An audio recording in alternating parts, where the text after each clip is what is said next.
Bismillahirrahmanirrahim. Assalamualaikum warahmatullahi wabarakatuh. Selamat pagi mahasiswa D4K3 Universitas Balikpapan yang berbahagia. Berjumpa lagi di pertemuan PJJ mata kuliah Hygiene Industry. Saya harap Anda semua dalam keadaan sehat dimanapun saat ini berada ya di masa pandemi seperti ini. Dulu kalimat itu hanya sekedar etika atau manners ya.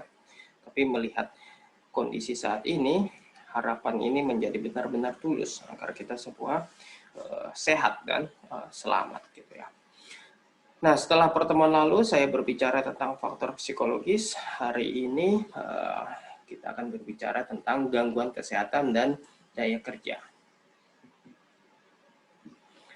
Sebagai konsep dasar, agar tenaga kerja tercapai keserasian dalam bekerja antara kesehatan dan produktivitas, maka harus ada keseimbangan positif, konstruktif antara beban kerja, beban tambahan, dan kapasitas kerja. Nah, beban kerja adalah sejumlah proses atau kegiatan yang harus diselesaikan oleh seorang pekerja dalam jangka waktu tertentu. Nah, kalau beban tambahan itu adalah beban kerja akibat lingkungan kerja. Ya. Nah, lingkungan kerja yang buruk itu dapat memberikan dampak pada tingkat produktivitas kerja, yaitu misalnya mengalami penurunan baik dalam faktor fisik, kimia, ya, debu, gas, uap, ya, biologi, infeksi, ya, jamur virus, kemudian fisiologi, posisi kesesuaian tubuh tenaga kerja dengan peralatan, beban kerja, dan sebagainya. Ya, kemudian juga ada psikologis ya. Nah, kalau kapasitas kerja adalah kemampuan seseorang untuk menyelesaikan pekerjaannya pada waktu tertentu ya, pada waktu tertentu. Nah, kapasitas kerja itu sangat bergantung pada jenis kelamin, pendidikan, keterampilan, usia, dan status gizi. Nah, setiap pekerjaan merupakan beban bagi pelakunya ya, dapat berupa beban fisik, mental, sosial. Ya, fisik kita sudah paham, pasti seseorang pekerja itu menggunakan daya fisiknya. Nah, untuk mental kita sudah mempelajari faktor psikologis, ya, sosial juga, ya, kesesuaian hubungan antar rekan kerja. Jadi memang saling terkait ya. Misalnya buruh dibongkar muat barang di pelabuhan. Ya, manajer perusahaan, pekerja swadaya, masyarakat, gitu ya, itu contoh. Ya, kita tidak bisa juga menyimpulkan bahwa buruh lebih kepada beban fisik, manajer dominan beban mental, kemudian pekerja LSM itu lebih dominan ke beban sosial. Karena tiga faktor tadi itu sangat mempengaruhi. Jadi masing-masing pekerja memiliki kemampuan masing-masing dalam hal kapasitas menanggung beban kerja ya. Kesamaannya adalah masing-masing memiliki keterbatasan hanya mampu untuk memikul beban sampai suatu tingkatan tertentu. Maka perlu penempatan. Ya, mengapa buruh tidak menjadi manajer? Mengapa manajer belum tentu bisa menjadi anggota LSM atau LSM tidak bisa menjadi buruh? Ya, jawabannya harus disesuaikan kapasitas kerja dengan beban kerjanya. Jadi perlu adanya kecocokan penempatan. Nah, derajat ketepatan dalam penempatan meliputi kecocokan pengalaman, pengetahuan, keahlian, keterampilan, motivasi, sikap kerja, dan lain-lain. Nah, hygiene perusahaan dan Hiperkes itu membantu mengurangi beban kerja. Caranya, modifikasi cara kerja, desain mesin, pemilihan kerja, contohnya ini troli. Ya, kalau ILO itu 50 kg beban tertinggi yang diperkenankan untuk pekerja mengangkut barang. Ya. Nah, kalau batasan angkat di Indonesia itu ditetapkan melalui Permen 178 ya, nomor 1 tahun 1978 tentang K3 dalam bidang penebangan dan pengangkutan kayu ya. Jadi beban angkat itu ditetapkan dengan dasar perhitungan 5/7 kilogram berat badan. Jadi misalnya laki-laki berat badan 70, berarti beban yang dapat diangkat sebesar 50 kilo. Ya. Nah, beban tambahan dapat berupa beban jasmani maupun rohani. 5 faktor penyebab beban tambahan yang dimaksud.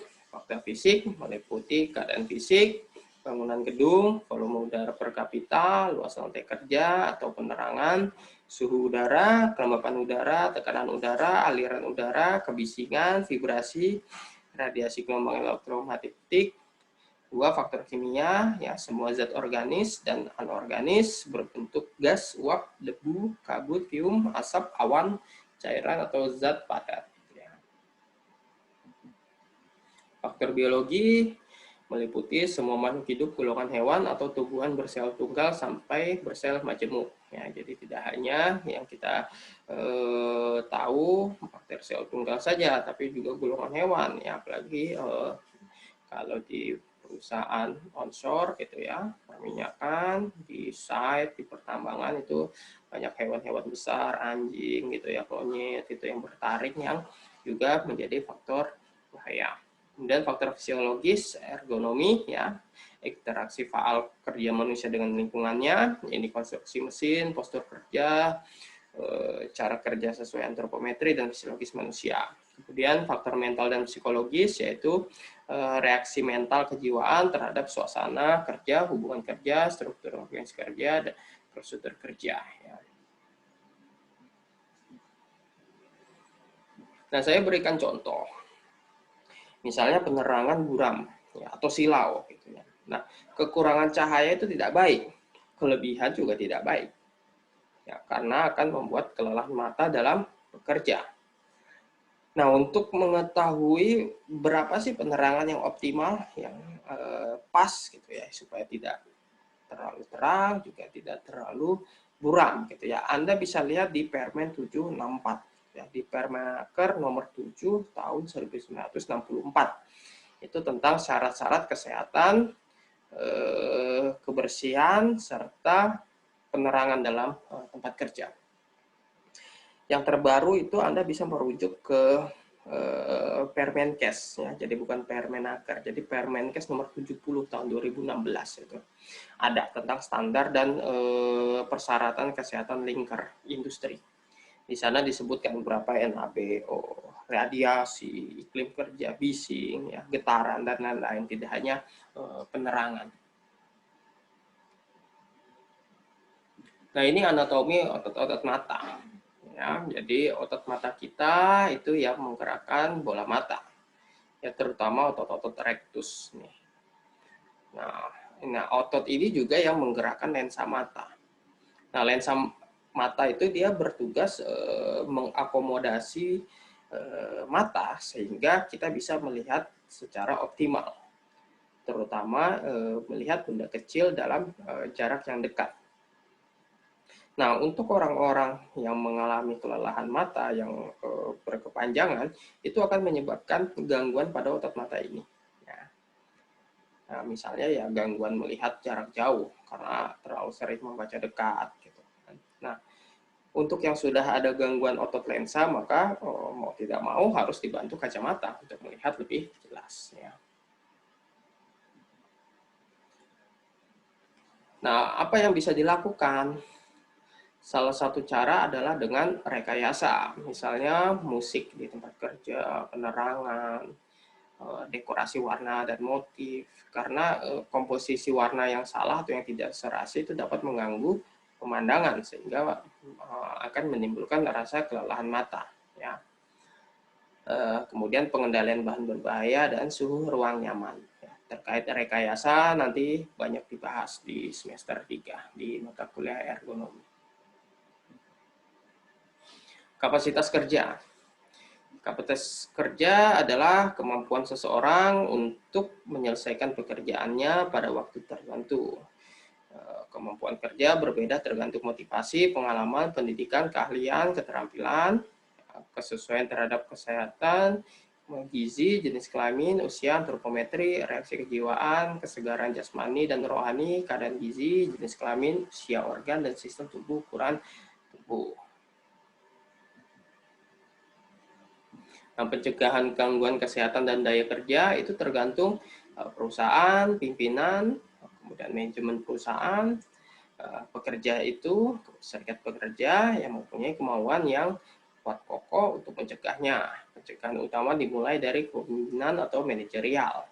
Jadi manajemen itu harus mempunyai kebijakan tegas dan jelas ya, buat program terinci tentang identifikasi, evaluasi, pengendalian, dan penilaian. Nah, kemudian semua tadi itu didasarkan oleh undang-undang. Makanya kita perlu mengetahui peraturan yang berlaku ya, bisa dilihat di Permenaker atau di Permenkes atau peraturan turunannya. Kemudian teknik operasional ya, meliputi unsur-unsur, identifikasi faktor potensial, nilai bobotnya, evaluasi, pengendalian tergantung penyebab, penyuluhan, pendidikan, pelatihan, tentang tujuan dan cara pengendalian, induction tentang hiperkes sebelum bekerja, dan harus dilakukan terus-menerus ya. Jangan lupa itu evaluasi.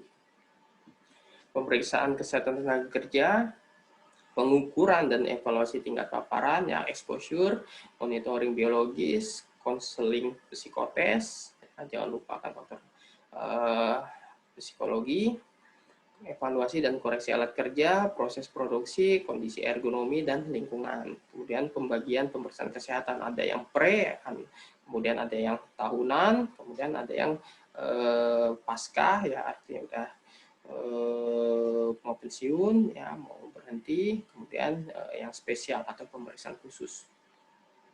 Pengendalian faktor kimiawi dengan teknik substitusi, kemudian ventilasi umum, ventilasi setempat, isolasi, pakaian pelindung atau APD. Ya, tapi ingat selalu hierarki pengendalian ya, ada 5 level. Lakukan dari atas dulu tuh sampai ke paling bawah di APD. Ya. Nah, mungkin itu saja yang bisa saya berikan saat ini tentang materi gangguan kesehatan dan daya kerja. Terima kasih atas perhatian Anda menyelesaikan kuliah sampai akhir. Ya, insya Allah kita akan UTS. Ya, jangan lupa belajar karena persentase UTS itu sangat besar. Ya. Ketua kelas sudah mengumpulkan link video safety talk anggotanya ya.